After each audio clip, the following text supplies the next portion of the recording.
Autre chose, une mission mixte composée des délégués de la présidence de la République, du ministère des Infrastructures ainsi qu'une délégation du Fonds de promotion de l'industrie avec à sa tête son directeur général Bertin Modimou Tshisekedi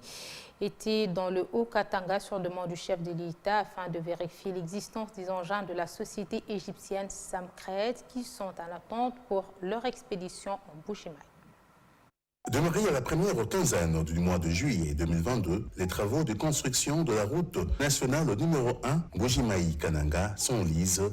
La cause principale évoquée par l'entreprise égyptienne Samcred qui avait gagné ce marché à la suite d'un appel d'offres international, c'est la problématique du transport des équipements, engins et autres matériels pour la mise en œuvre de ce projet. Et pour trouver une solution urgente afin de pallier à cette situation, le président de la République, Félix Antoine Tshisekedi Tshilombo, a diligenté à Lubumbashi, dans le Haut-Katanga, une mission mixte composée des délégués de la présidence de la République, du ministère des Infrastructures, des gouverneurs des provinces du Kasaï oriental, Mathias Kabeya, et celui du Kasaï central, John Kabeya, ainsi que du Fonds de promotion de l'industrie, FPI, avec à sa tête le directeur général Bertin Modimou Tshisekedi.